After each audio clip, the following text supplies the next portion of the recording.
Okay, sure, yeah. 2 minutes. Yeah, so basically, I guess we can just like chat about what we're going to discuss today while people are still arriving. So basically, dynamic programming this week, and also some divide and conquer. How are people feeling about those topics? Like, people have started the next homework, or do you have questions from lectures? How are people doing about it? So basically, yeah, divide and conquer and DP. How are people doing? Not great. Not great? How do you know what to choose? When you not said that do it with DP or with divide and conquer? So How do you which choose? approach? Yeah. Oh, okay. You can think about the recursive structure and see, am I doing a lot of work over and over again? I think that's the main situation when you say, I want to use a dynamic programming approach. Like, if you recall from the recitation notes we wrote on the first one, where we have the simple like version of Fibonacci was like, just using the definition of Fibonacci, and f of n is f of n minus 1 plus f of n minus 2. So the definition of the n Fibonacci number is the sum of the previous two ones, right? And then if you draw the recursion tree, so you think, oh, I'll just do divide and conquer. Just go consider this problem and I'll solve it, and I'll go consider this one and solve it. Come back and I'll have an answer. But if you draw the recursion tree and you look at what it would look like, you solve for f of 5. That requires you to solve for f of 4 and f of 3. Then f of 4 requires you to solve for f of 3 and f of 2. And then already you say, oh, this is repeated work, so then you can try to, that's the whole kind of trick of dynamic programming, is trying to find out that you're doing repeated work, and then change the order of calculations and store the intermediate results so that you don't do it over and over again. Right. Anyone else having like questions on specific things? So, okay. I don't think so. The video is recording. Yeah, I think it's working. No, I mean, when Okay. you're writing it, Oh, sorry, it's not visible? Yeah. Like keep over the text up. Oh, I see, yeah. So maybe we can It's place also the a little laptop too that side. Sorry? Maybe we can place the laptop that side. Yeah, sure. So, you got that one.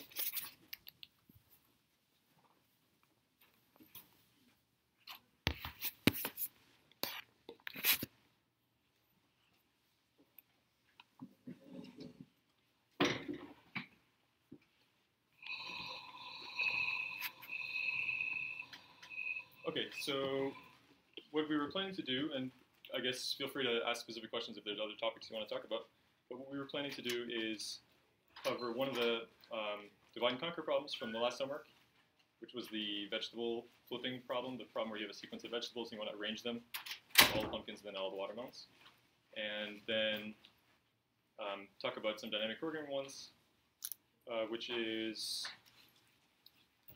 one that we saw in lecture, the subset sum, and the coin change problem, and then one that's like a variation on the coin change problem. So are these seem like reasonable topics for people? Okay, cool. So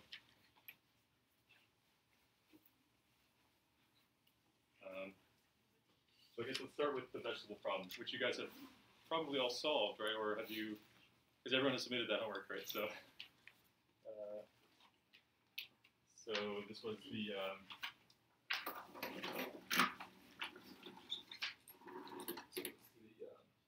farmer's vegetable arrangement.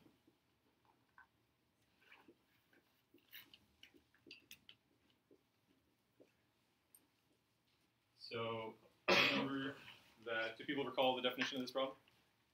We have pumpkins and watermelons. We have n pumpkins and watermelons, so an even number, a matched number of them. And we have an arrangement of them that were given, like pumpkin.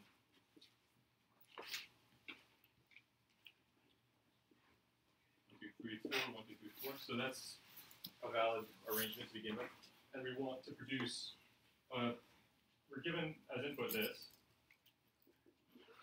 and we want to produce, we want to flip them so that we have all the pumpkins and all the watermelons. I think we want the pumpkins on the left. Yeah. So we want a sorted sequence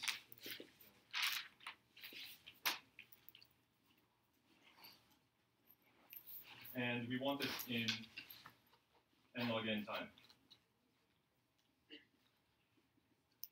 And the operation that we're allowed to do is we're allowed to flip a continuous sequence of vegetables. So we can take some portion of this, whether it is a useful portion or not. Let's just imagine we take these three right here, and we can reverse that sequence. So we can do this. I'll just call it flip, which leaves us with P. Now it's WWP, and whatever was left. So that's the only operation we're allowed to do, and it takes T time to flip T items. So here's 3. So our operations is just flip T items in T time. Okay. So how did people approach this? With the hint that this is a divide and conquer problem. First of all, did people get to a solution, or did people get stuck? They went into 2 halves. Okay. So let's just like draw. Yeah, I'm going to draw a longer one here. So go ahead.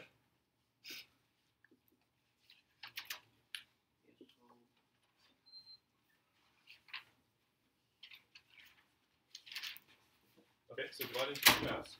Yeah. And then keep doing that here, just 1. Okay. And then make 1 flip to merge. And keep doing that. Okay. Great. Yeah. That's a great approach. So does that work? Does that take n log n time?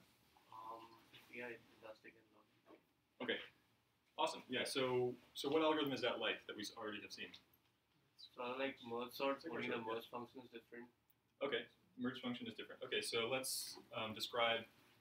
So nice algorithm, and it's an important observation that it's a lot like merge sort. So can you describe some pseudocode that does the merge operation? So one thing is, I think people have been asking about doing an inductive proof in general, which means you can state there's a base case that's at which point the property you want is true, and you can make an inductive step which says we receive 2 portions of the input from a previous step, and now we're doing one inductive step and we're merging them. At this point, this one should already be sorted. This one should already be sorted as well. Yeah. Okay. So how are we going to merge these 2? So we're gonna find the first watermelon. Okay. In this one, and then the last pumpkin in the other one. So suppose it's there. Okay. And The then last pumpkin. So we want to get, just to remind myself, we want to get all the pumpkins on the left. Yeah, pumpkins first, and then the watermelons. Okay. Okay. So you said we're gonna have pumpkins for a while, and then at some point we have a watermelon. Yeah. So we want that dividing line. Okay. And over here? And then the last pumpkin over there. The last pumpkin. So we're going to have watermelons for a while. And the last pumpkin we reach. Right. And because we know that these are subproblems that we already solved during recursion, we know that they're sorted, so it looks like this. All pumpkins and all watermelons, right? Okay, cool. So now we have these 2 points. Just flip them. Okay, and we just flip this. Great. Yeah. So we have how many? Let's give this a number. Let's say that there's we haven't used J and K. There's J of them over here, and there's K of them over here. So we need to do a flip operation that flips J plus K spots. Great. How much time is that going to take? In the worst case, O of n. In the worst case, O of n. So what would it look like if it's taking O of n time? Like what would these subproblems have looked like? So like the left side would all be watermelons, and the right side would all be pumpkins. Right, exactly. So if we push this boundary as far as we can, we could have had it like this. The boundary was all the way over there, and that boundary was all the way over to the right side. Then it would have just been, we have to flip all of these items, right? And it takes T time to flip T items. So if we had to flip all of these, there's N items right here. It would have taken N time. Okay. Is that clear so far? Do people have questions on that? Okay, so what's a recurrence for this algorithm that you described? So that's great. I mean, that's a nice algorithm. We keep dividing till we have just one item, Okay.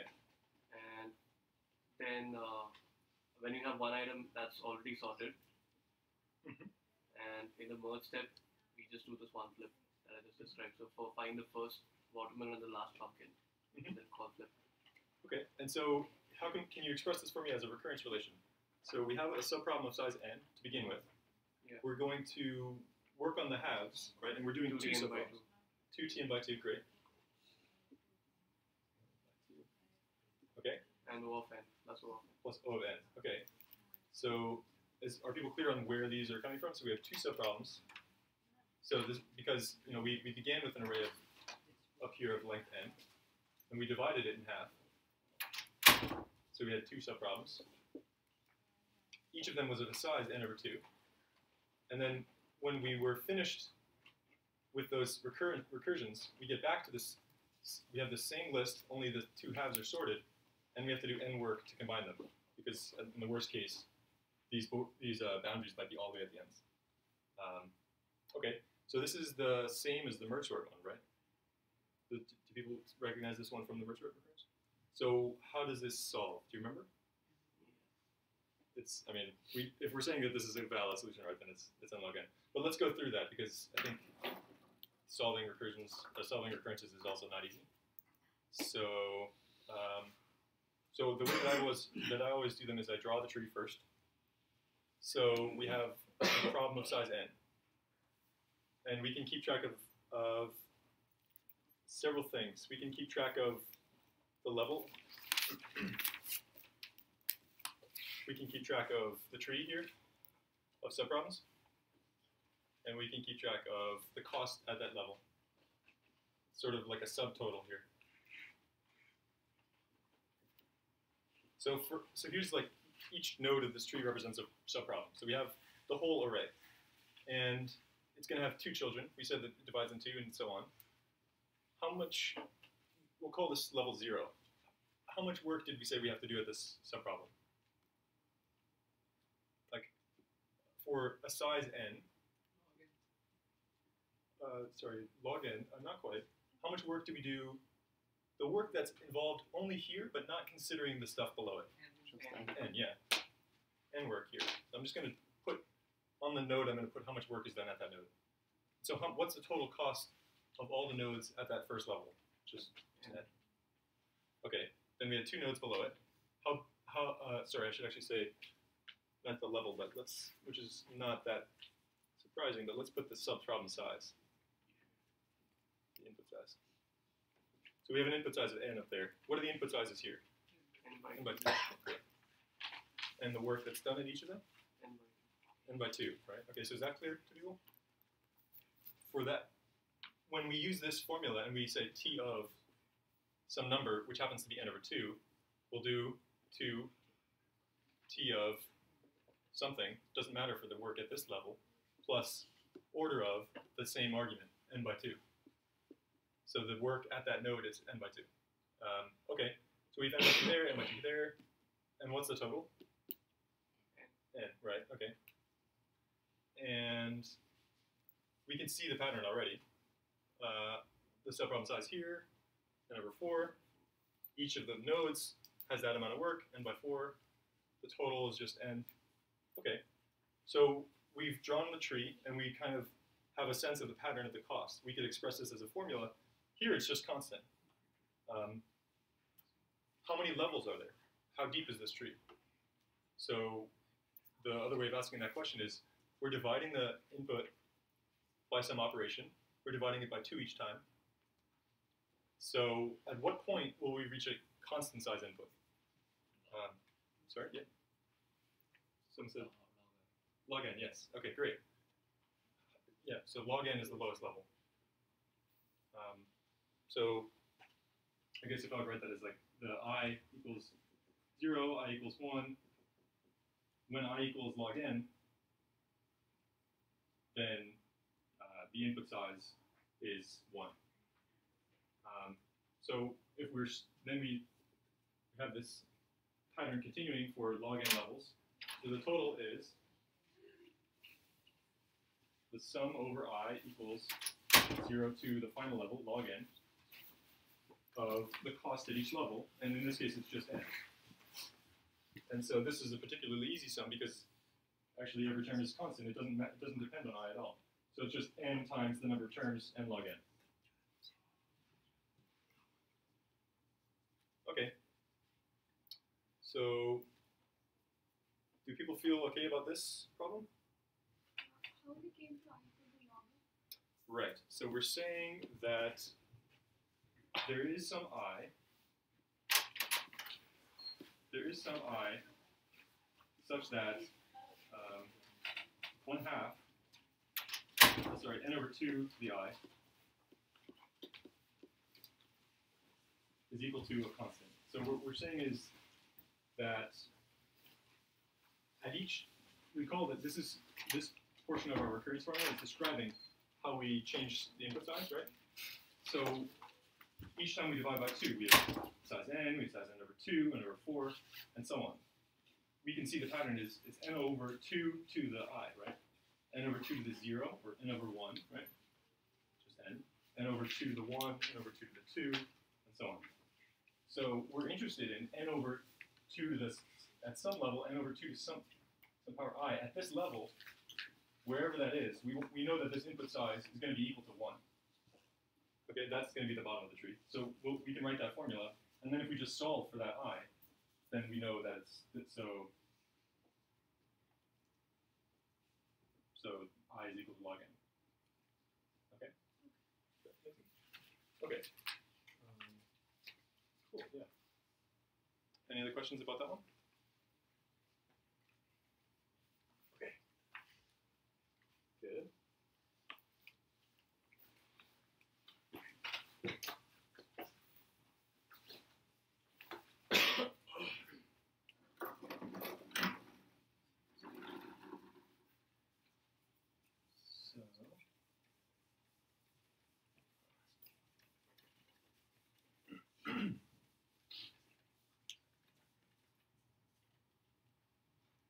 Okay, so the next thing that we wanted to try was reviewing the subset sum problem that was discussed in lecture.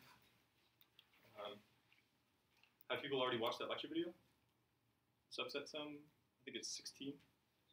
Yeah, okay. So did you have questions about that, or was it already clear? I think that one uses some new notation, maybe. So, okay. So the problem is subset sum. This is maybe we'll confirm this, but I think it's video 16.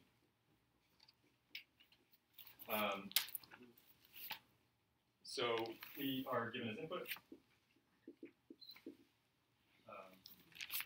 some integers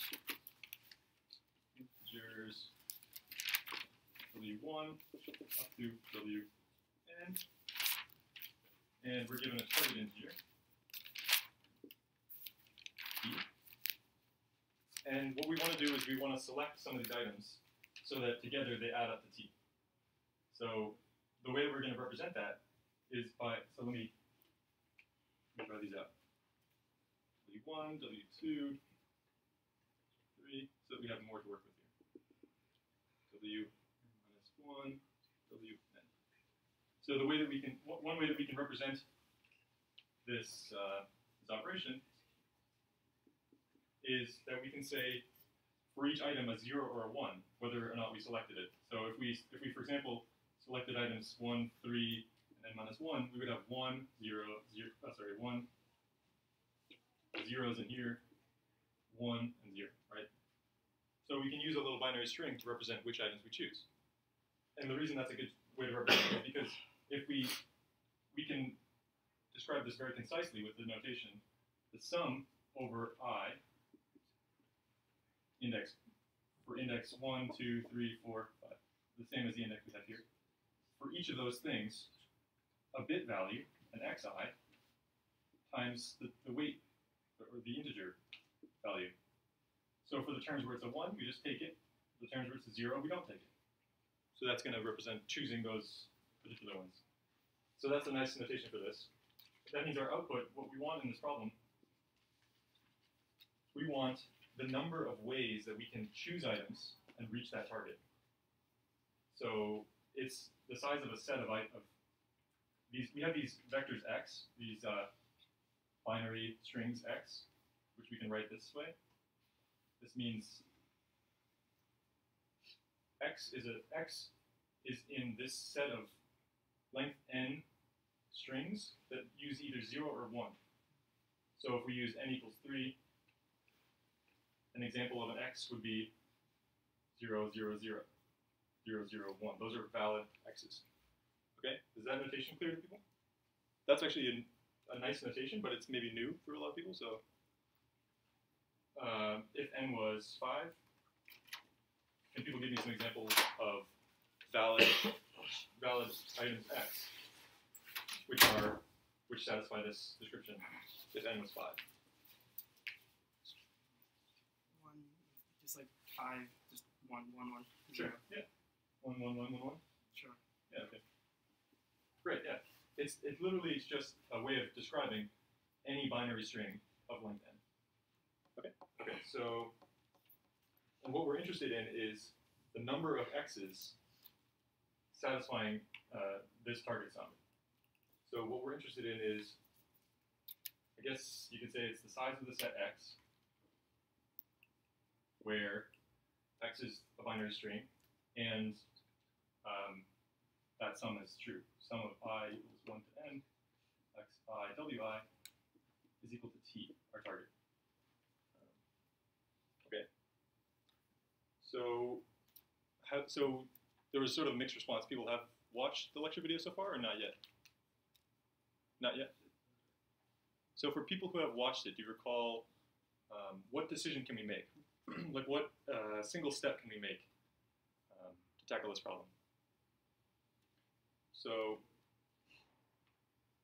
basically, if we think about these as the items that we're interested in, right, we want to try to identify a subproblem where we can decide on something without having to think about all of the rest of the problem at the same time. So we can consider, for example, should we use Wn or not? So that's like a single step. We'll either use it or we won't use it. So that's something that we can start with.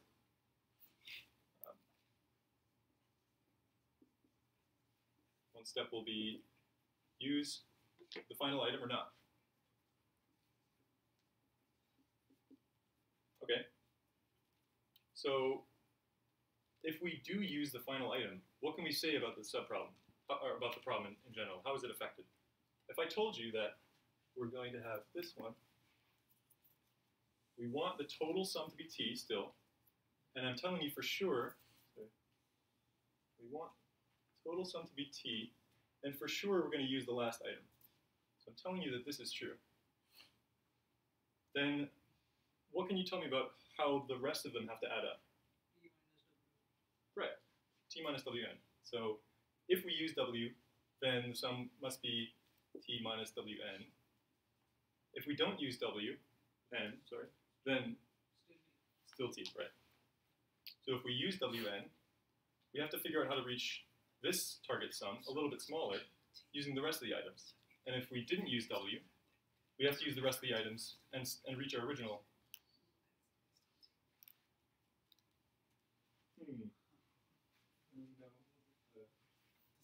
I guess it's more like a movie theater line. Sorry, I don't really know how to change that. Some switches over there.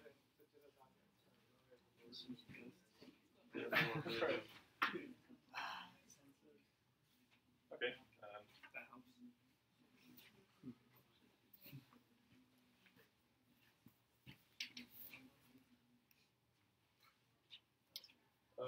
Okay.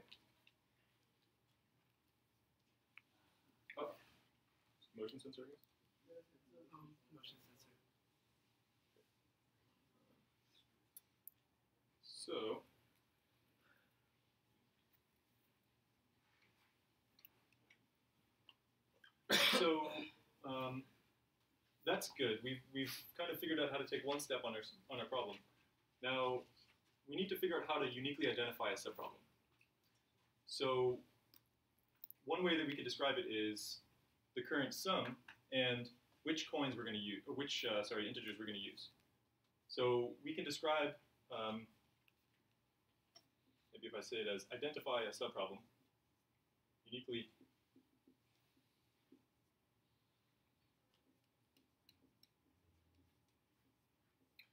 we can do this, we can uniquely identify a subproblem by the current target that we're trying to reach and the coins that we're allowed to use.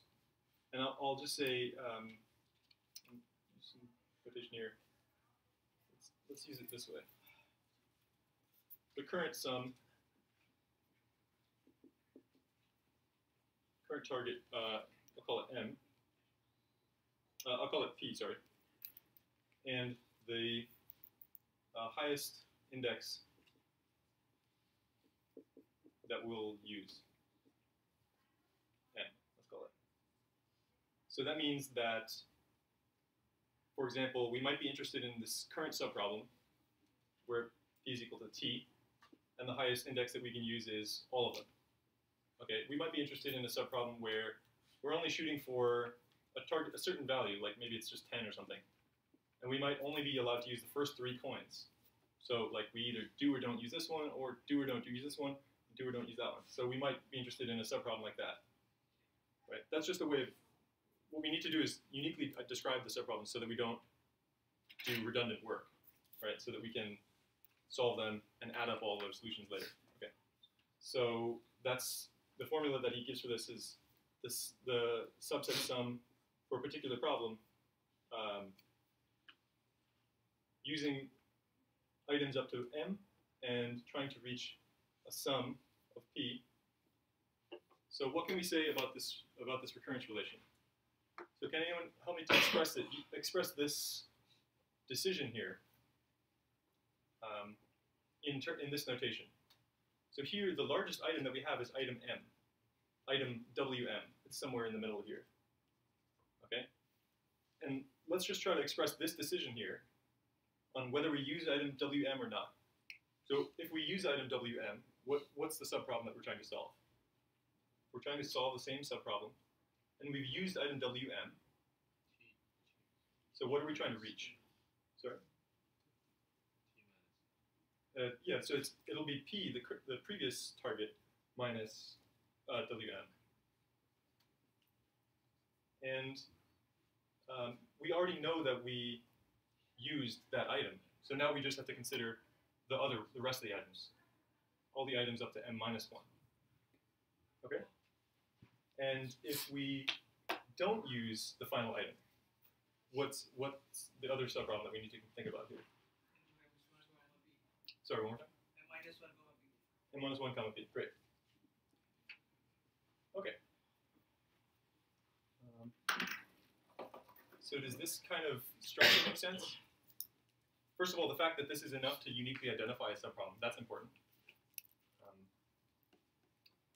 And that all we needed to represent was one decision that we had to make, right? Just one local decision about the problem. I'm seeing confused looks, but so what do people think about this? Or was there some part of this formula that didn't make sense? Why would we add the two? Because if both of them are, for example, if the first one does exist, like we choose to take a minus 1, then we'll still find for a minus 1 plus with a new target. This will be like Right. It's like either of them, right? We should be using either of them. So I guess it's because we're saying that we should first consider all of the previous items. All of the items, we should first think about all the rest of the items, and then consider the effect on WM. If we did use WM in our final step, we know that that's going to be that the previous items had to add up to P minus WM, right? So they're sort of different scenarios. There are different constraints on what had to happen for the previous items, right? Does that make sense?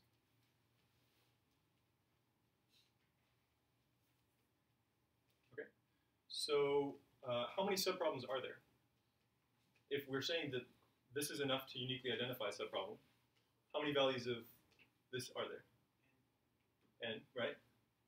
And how many values of this? T. So there's t of them because each possible value is a subproblem we might think about. So the number of subproblems. Number of subproblems.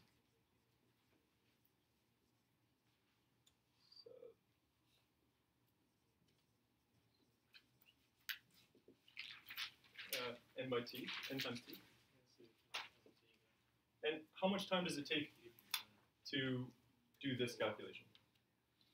If we already have this solution, and we already have this solution, how much time is this calculation here?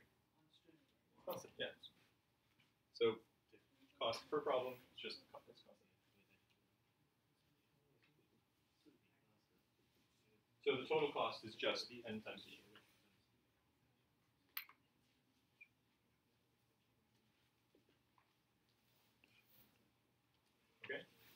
So the video goes into more depth on this one, but we just wanted to introduce this one. Okay. I guess I'll leave this one up here. So we're also wanted to refresh your memory about the coin change problem. Again, this was in a lecture video, and I think 14 maybe? I'm not sure which number, but what we're going to consider is we're just going to restate the coin change problem, which you should already see in lecture, and then talk about an advanced version of the coin change problem, a different version of it. So, so normal coin change.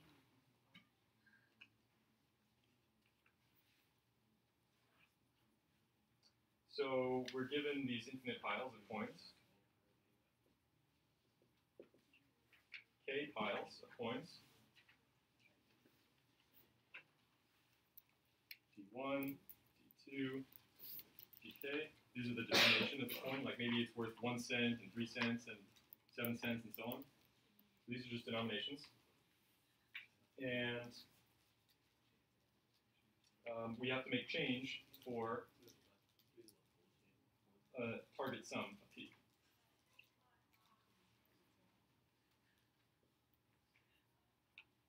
And what we're interested in the normal coin change problem, the one that's discussed in lecture, is we just want to know the fewest coins we can use to reach t. Minimum number of coins to reach t. Okay, so first of all, have people already watched that lecture video? Yeah. Okay. So can you help me rehash our strategy here? So let's say, what subproblem can we think about in isolation?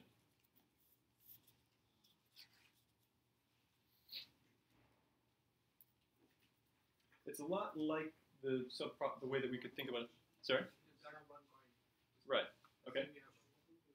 Okay. So yeah, let's start with having only D1. Consider only coin D1, okay? And what can we do in that scenario? So what would be the cost?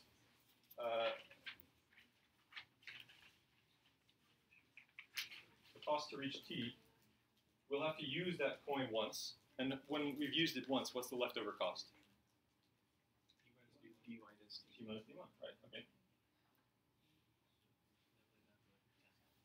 Okay. And if we only had D2, right, we could say the same statement, right? That the cost would be using a single coin of value D2 and the leftover of T minus D2. And so Manuel draws this table in the lecture video as well. So I won't rehash the whole thing. But basically, what we want to get to is the right choice. You know, the relationship we have between is that at T, we're going to use one coin, and we can kind of use this magical minimum operator, which will say, let's choose the best subproblem. Let's make the best choice of coins, I less than equal to k.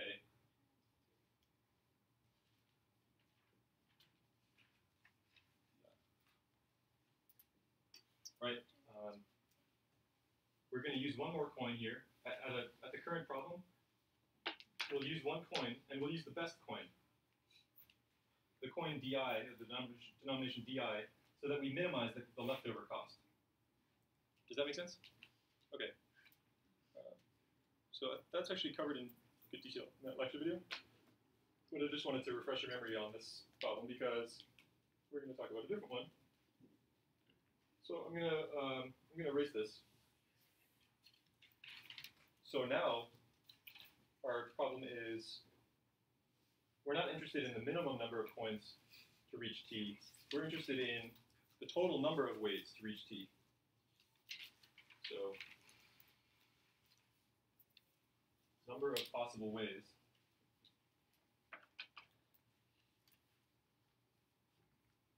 to reach t. But we have the same sort of setup that we have these piles of infinite coins, and we have this target sum. Okay, so first take a few minutes and talk to your neighbors and see if you can figure something out. What subproblems can you approach, and how can you relate one subproblem to some other subproblems nearby? We'll take 5 minutes.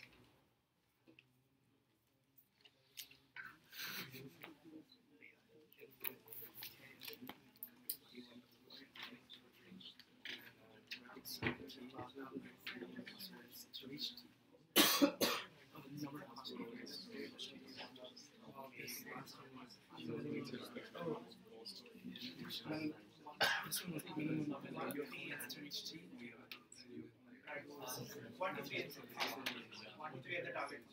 So this is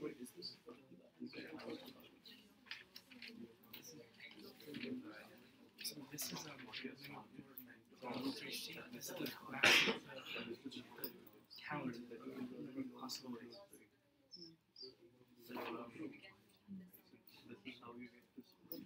Yeah. So you have to look at like multiple. So you can consider this example just to help think about concrete stuff. Imagine we only had 3 coins and we try to reach 6. Those are the coin values that we have. So for this one, you can probably write down by hand all of the ways. It's like the possible for the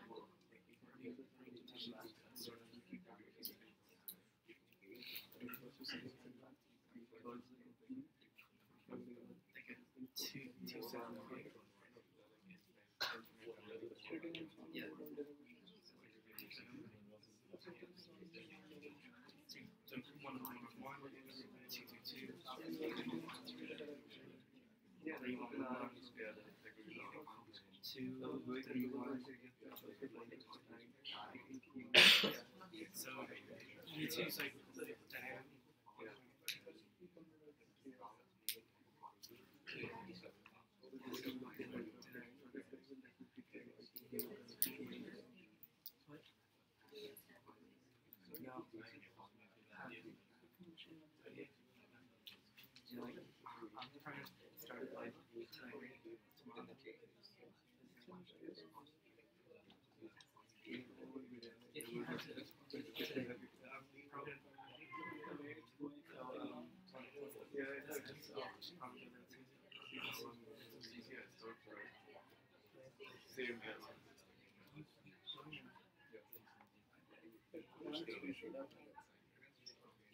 Started it?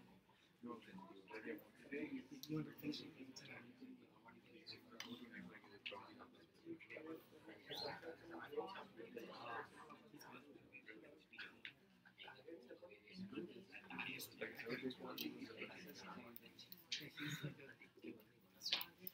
He like races the board too.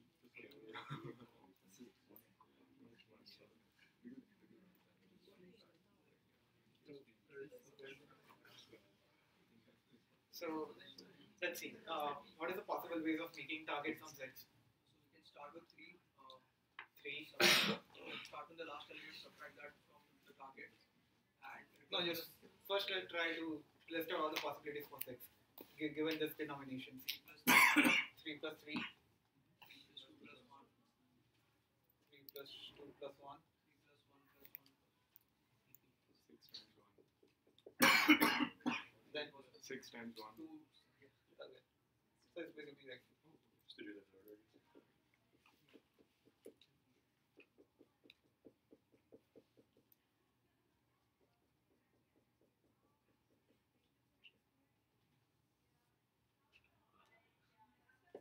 so there are total 7 ways to do this, right? So what's the intuition behind like how do you start? How do you address the sub problem? What is the definition for the sub problem? Start with n and subtract that from the target and t minus the target. Start again with the same element. Okay. Until we reach zero. If it's equal to 0, then we return 1. If that new target goes below 0, we return -1. And if -1 is returned, we go to the next element and start from there. Okay, so you are seeing something like this. So give us a problem.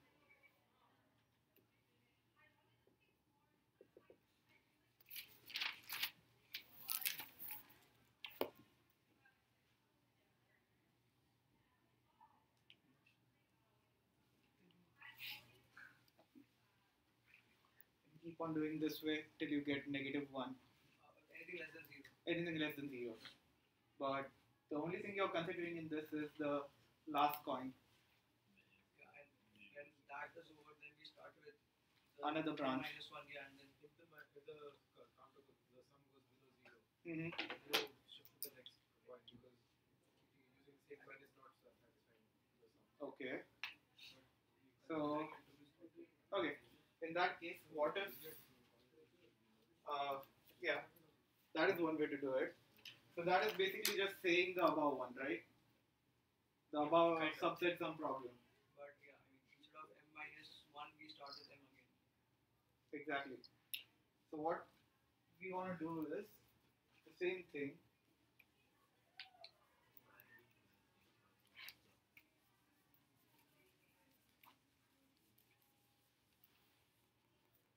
Let's try to make it.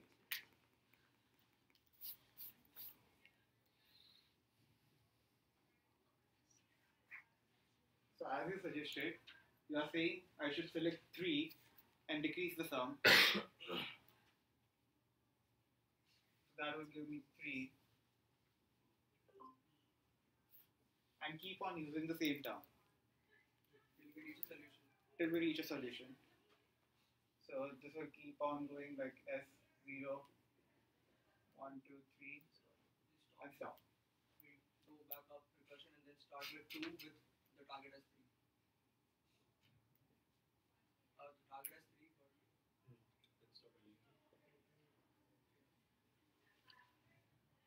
like this. Okay. And then you again take the 2 element and keep on going. Okay. Backtracking solution. We track back and then start with the next row down the whole path. Okay. So yeah, as I mentioned, it is backtrack solution. Now, can we represent this as a recursive solution? Now, how can we kind of like get a recursive solution out of this one? So what made you to think to go back from here and remove the 3 and try another thing? Because we can no longer. Okay, but why can't I just do it from the top of the tree? Because from that point again, if not 3, then the next element could have maybe added to the reduced target. The next point would have worked with the reduced target, and that's why we started again with this. And if that doesn't round. No, what I'm saying is, after reaching here, you went to the root of the tree, and you subtracted the element 3 from here, and created another branch and trying with another some subset of the denominations, right? So what I'm suggesting is, what is the intuition behind doing this part here instead of doing it at the overall tree level?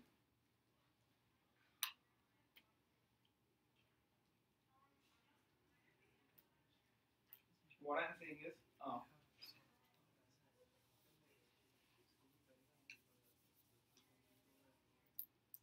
so same as the subset problem.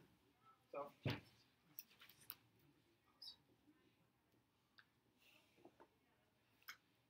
at this point, if it given that it was a subset from problem, we decided either we include 3 or we don't include 3.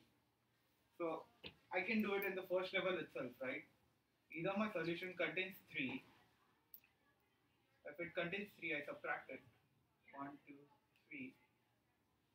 Or it doesn't contain 3. In that case, it will be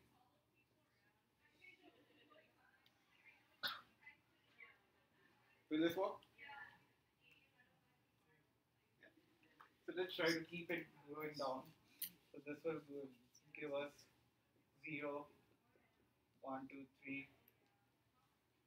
This will give us S. I don't include 3, so it will be 3, 1, 2.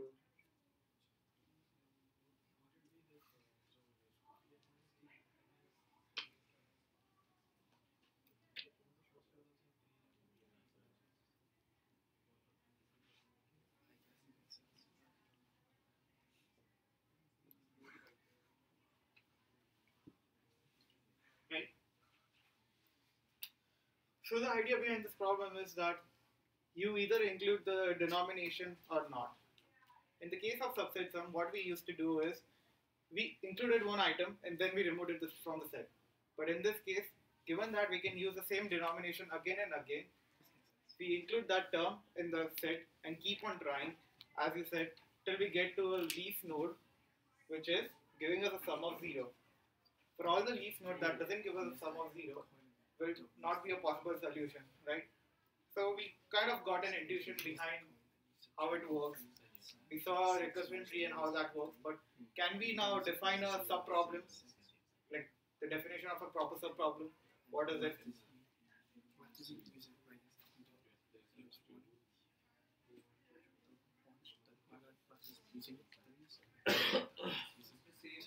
If m is equal to the denomination, the sum that we want to get to, if it is equal to the highest denomination, then we would remove it in the second branch.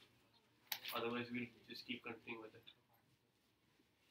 So, like in the subset subproblem, we will have p, but then we will do p minus the denomination only when the denomination is equal to the sum that we are trying to get to.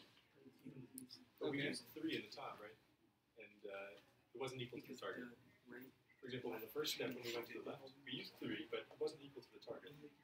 Yeah, so we keep it on the right side. Okay. We don't remove it. But only in the second level, when we have S3, 1 to 3, then we'll use 3 and then remove it from the other side. Okay, so what you are saying is, if given that it was not 3 here, let's say 2, you remove 3 from here and just start with 2. Yeah. Okay. But then Yeah, if we that were to works. reach 2, it would have already been 3 would have already been out. That works. But that kind of complicates your code. So instead of, if it was 2, I can just have written this as, if the sum was 2, this will branch out as negative 1, 1, 2, and 3, because I'm using 3 here. And this will be like a 2 comma 1, 2. So your sum again went to negative and you can stop at that point, which keeps your subproblem kind of simpler and gives you a nice stopping condition. Like when your sum is less than 0, just stop. Okay. So what you are suggesting, it will take a little bit of optimization, check the sum. Yeah, I was checking one step Yeah, before. you're kind of reducing the depth of the tree, which is good, but kind of makes the code complicated. So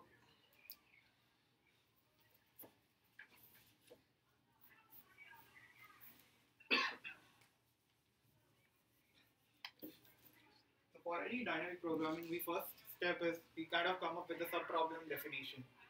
So does anyone have a definition for this subproblem? Like, what can be the solution? S of m comma p is equals s of minus 1 comma p. S of m comma p is equal to s of m minus p. No, that's a recursion relationship. I'm asking what does this particular cell in a 2D matrix will give you. So like in the coin change, if I say C of I, so I know C of I will give me the minimum number of coins required to make the target sum I. So that gives me some solution for the sub-problem. Number of ways to get M using P coins. So number of ways To get To get- M. let's just keep it simple. So let's make it Gauss matrix P. This is my target, and this is D. Now you are saying number of D is required to make target sum. Number of ways we can reach the target using these denominations. D denominations. Yeah. And how do you define D denominations? Number of times C of D minus so the target minus D of I and D itself plus sum of D minus I and the target itself. Okay. Yeah, kind of there. So if I say this is my set of denominations, so let's say this is N, I. So can I say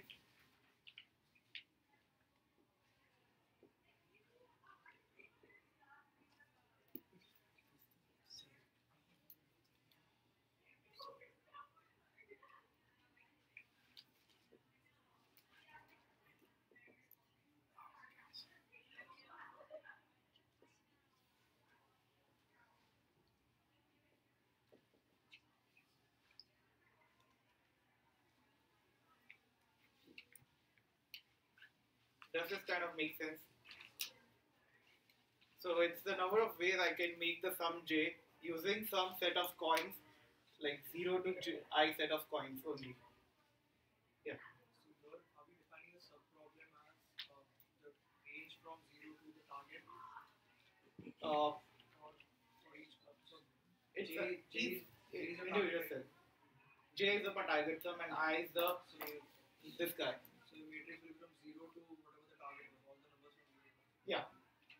So the idea behind subsum is that so this will be looking something like this. Given that I have only 3 indexes, so I will say 0, 1, 2.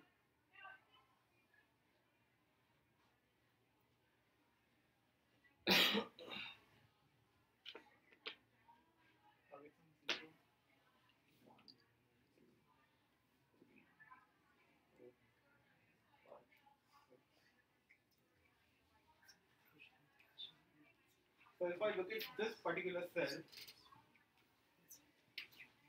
what is the value in this cell at the end of my algorithm will give me? It will give me the minimum, the total number of ways I can make 1 using coins 0 and 1 index. That is 1 and 2 coins. So that's basically what a subproblem means.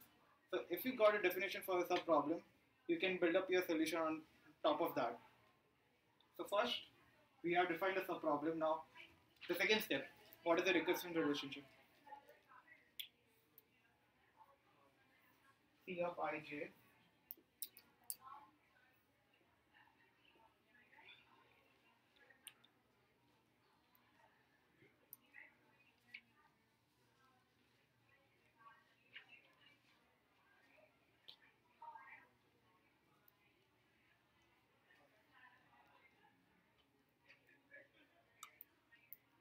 You can think about a similar decision as we had made before, right? So we already have the solution kind of up there. It's very similar, right?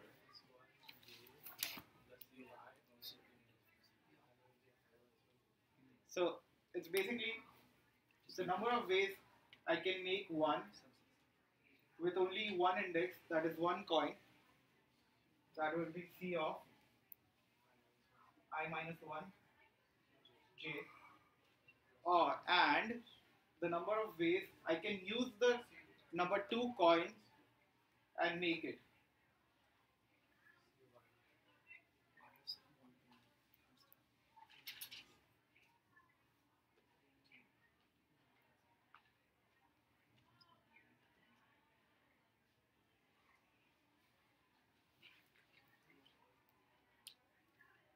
Where di denotes me the ith coin. So do people understand the indexing? That on the left side, the first coin in our right here, coin number 0 has a value of 1, right? People understand the indexes? Okay.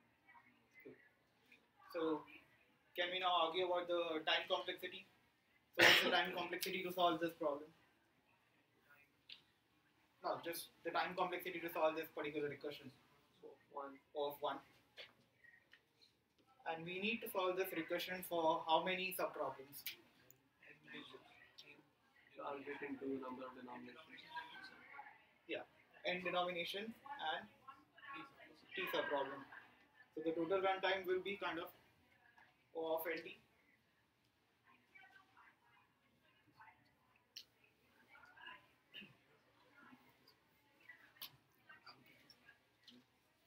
So that's basically simply dynamic programming. Like if you follow the steps, you will get to the solution. Define a subproblem that is true for every case. Your subproblems should be true, and then you find out a recursion relationship, and then calculate the runtime complexity. Can you explain the subproblems again? Yeah.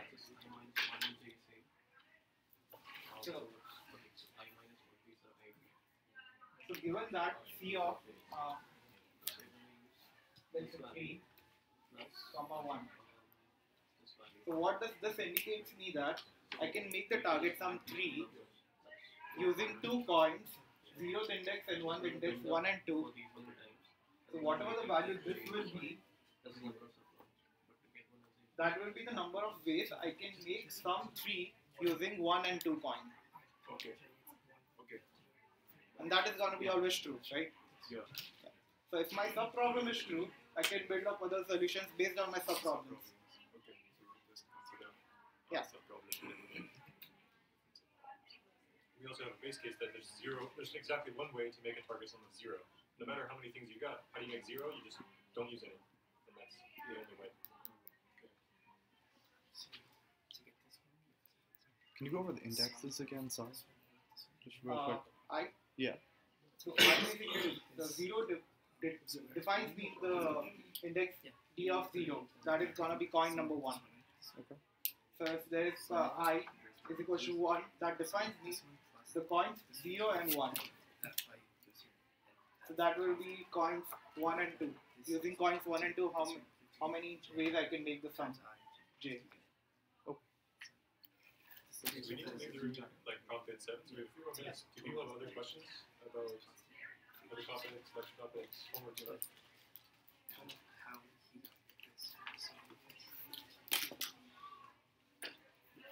Yep.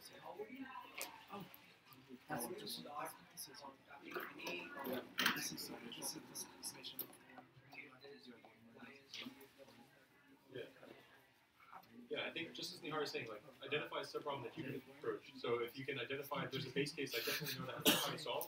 So I think a good place to start is like at the ends, at the very extreme ends. The last, if you're thinking about some days, try the last day. Can I reason about what happened on the last day or the first day? Can I reason about that one? Find a point in this problem space where you can think about just that one on its own, and you know what to do, and make one decision.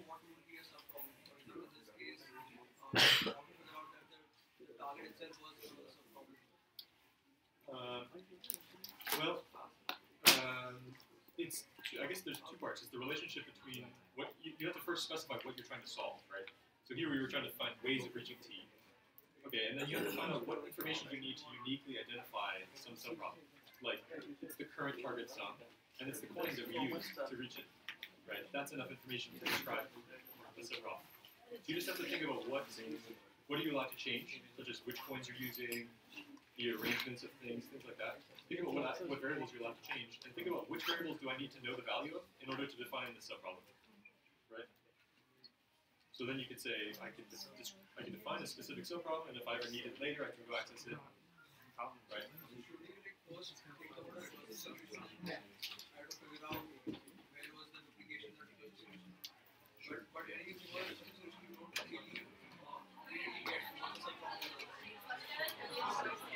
You kind of get it, right? The solution that I gave, for example, was like a reversing solution, but that I just thought I and put it in the next I and put it in the next.